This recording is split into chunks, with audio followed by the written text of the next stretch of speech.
Yan na guys, so ang ating homemade red velvet crinkles. Yan na. Ang sarap-sarap talaga guys, promise. Yan.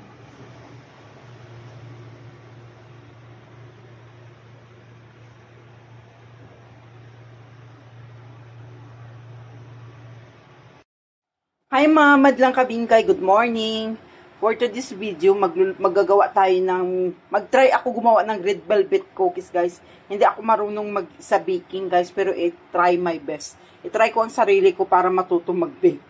Ngayon ang aking i-bake ay red velvet. Practice lang muna guys kasi hindi pa, first time ko pa mag-bake ng crinkles. Ito ang aking ingredients guys. Ito ang ingredients ng aking dry ingredients. Ito yung cacao, salt, sugar. Nag-adjust na ako sa sugar guys kasi ayoko na matamis masyado. Tapos baking powder. Ito ang aking dry ingredients. Mamaya dyan na muna kayo. Stay put ka muna sa tabi. Ngayon pupunta naman tayo dito sa aking wheat ingredients. This is vanilla.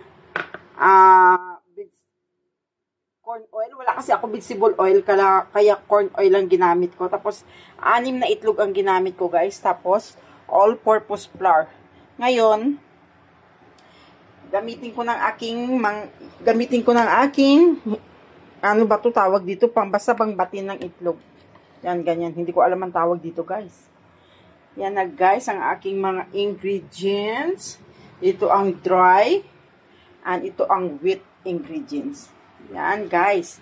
Mag-try ako sa sarili ko kasi hindi talaga ako marunong mag-bake, guys. Try lang muna hanggang ma-perfect ko. Ito na, guys. Mag-ano na tayo ng ating itlog. Di ba parati ko sinasabi, kailangan pag nagbasag ka ng itlog, kuha ng isang maliit na bowl, tapos doon mo basagin kasi minsan hindi mo alam kung bulok ang itlog. Tapos pag nalagay mo na pala doon sa mga na ano mo na mix mo na iba, nasira, sayang ang ingredients mo. Kaya ang ginagawa ko talaga, guys, nabasag ko siya sa isang bowl na maliit. Tapos, ilagay ko dito sa aking lalagyan. Ganyan. Kasi mahirap na eh. Maraming sayang itlog pag alam mong isa lang ang basag. Tapos, dinagay mo doon sa minix mo na sa ibang hindi nasira. Kaya, sayang lang, masira na rin yung ating ginagawa. Kaya, ang ginagawa ko talaga, binabasag ko sa isang bowl at ihalo-halo. Yan na guys, no. Yan na, 6 na itlog itong aking ginagawa. I-try ko talaga, i-challenge ko ang sarili ko guys kung paano maggawa ng red velvet crinkles. First time ko talaga mag-bake ng ganito. Pero I try my best. Ay, Bingkay, naka-English ka na naman, Bingkay! Yan na guys. Ito na. Diba? Ito na siya guys, nahatapos ko ng aking mga itlog. Tapos kukuha tayo itong electric mixer. Ang tawag pala dito electric mixer. Wala kasi sa bundok nito guys, kaya hindi ko alam. Electric mixer. Kukuha tayo. Ating ihalo-halo. Mix lang. Huwag kayong guys ha, kung mga kalat-kalat yan ang aking mga ginagawa. Makalat talaga ako guys, gumawa. Kasi for the first time. Yan. Gagawa tayo ng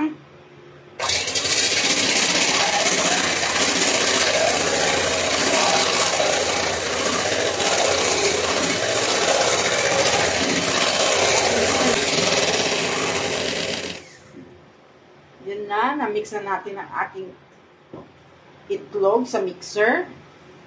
Ngayon, ihalo ko dito sa aking all-purpose flour. Yan, kalat-kalat guys ang ginawa ko kasi first time ko lang talaga gumawa, promise. Yan, ilagay na natin ang ating itlog.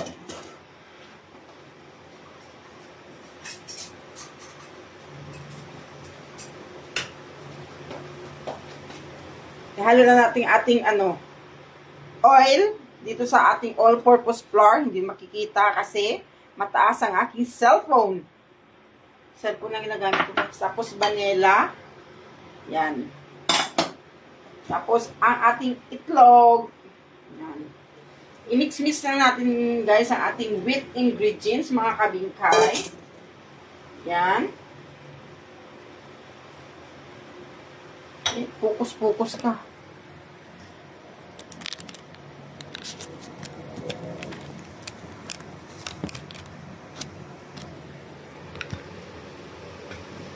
Yan, i-mix na natin, oh, ang ating wheat ingredients.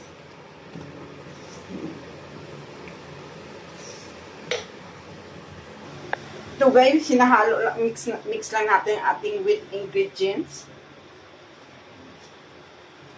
Yan.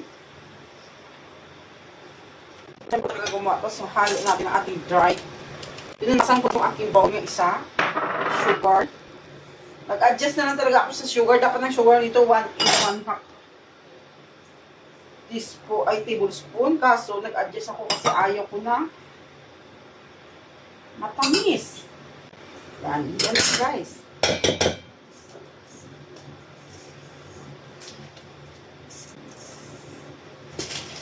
Mix ko muna para wala akong makita ng mga puti-puti na mga... Tawag ko dito is dirty red velvet. Kasi mga first time ko talaga gumawa nito guys. Yan. I-mix muna natin. Yan, i-mix ko na dito sa aking... I-mix na natin ang wet at saka dry ingredients natin. Yan na. Yan.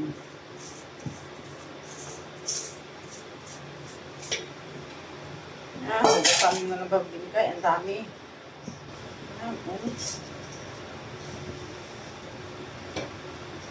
Mix ko yata yung ano. I-mix ko muna guys.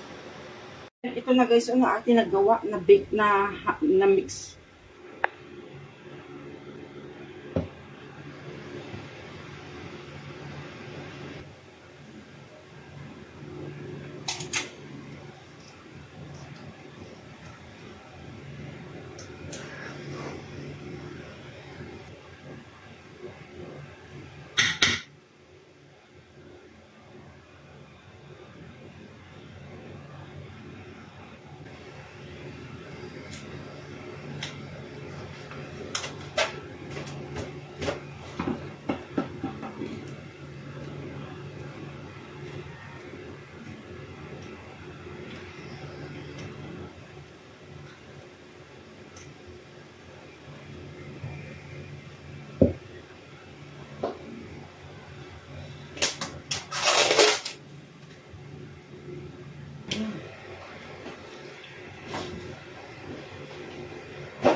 Yan na guys ang akin nagawa, pero hindi ko pa naubos. Yan, i-bake ko muna to, i-try ko muna kung masarap o hindi. Kasi for the first time nga nag-bake ha, ng crinkles, red velvet crinkles. Wala kasi ako ano eh, cream cheese, dapat may palaman to para siyang hamburger. Lagyan mo siya ng palaman, kaso wala akong cream cheese. Ang cream cheese ko is na-expire na pala, kaya hindi na siya pwede. Pakita ko guys, paano ko binilog-bilog sa inyo ha. Yan naman kabingkay, kumuha lang ako ng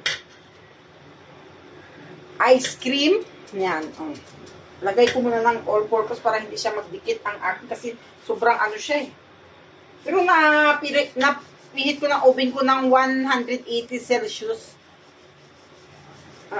Ang init niya. Tapos hanggang 15 minutes lang naman ang aking pag-bake ng aking red velvet crinkles. Yan na siya guys. So, ginawa ko lang sa ice cream. Pero ang iba hindi ko ginawa sa ice cream kasi ang hirap tanggalin. Sobra siyang dikit. Tapos, andito ang aking confectioner sugar, you know.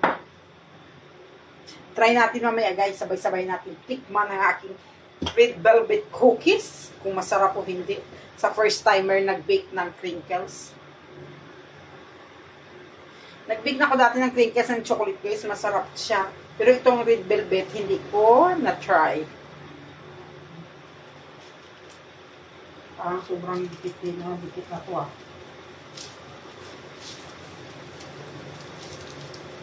Try natin. Para sa sobrang dikit na dikit. Yan. Yan na guys. Ito lang. O, try ko muna kung tama ba ang aking ginagawa sa buhay ko guys. Sarap.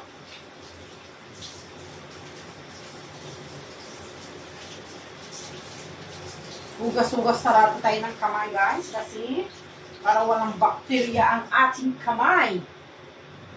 Sabon tayo ng Lifebuoy.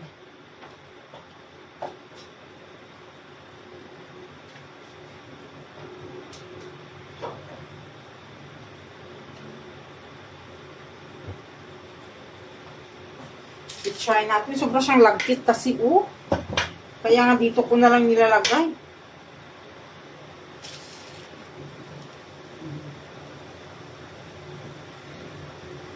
Wrinkles, yan.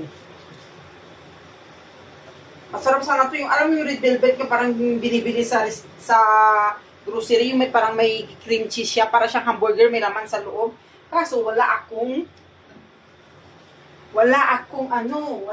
cream cheese, nasira ng aking cream cheese.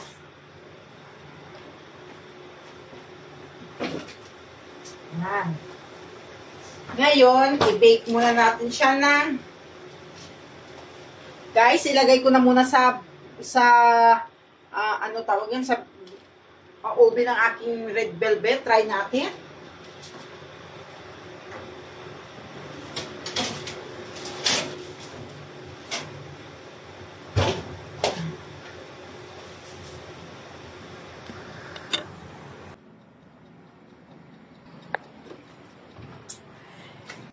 Ayan ang ating red velvet crinkles. Ang ganda-ganda, guys. Ay.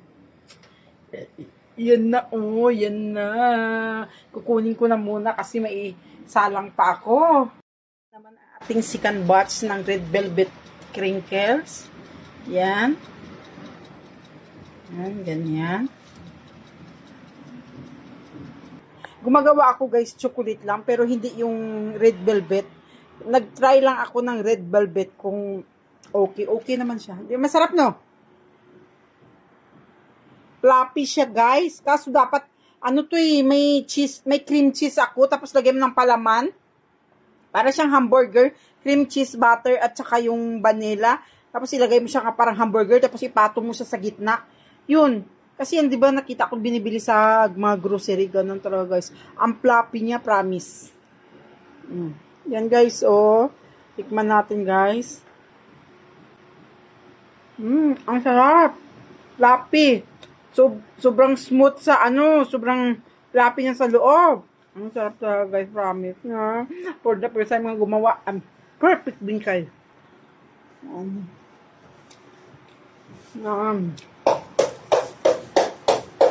Yan, guys, oh. Guys, ito ng ating second batch ng ating red velvet crinkles. Yeah. Kasi may isa lang pa akong third batch. Yun, ang sarap, guys. Grabe, promise talaga. Hindi ako Yan, oh, guys, oh. Yan.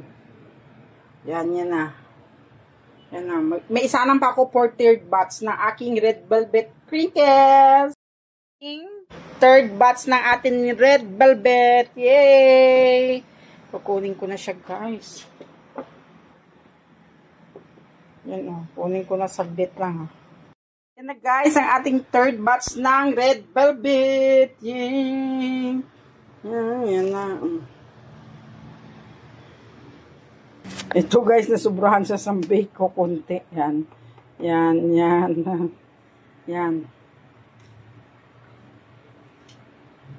Maraming salamat, guys. Ito ng aking red velvet crinkles. Maraming salamat. Thanks for watching. Red velvet.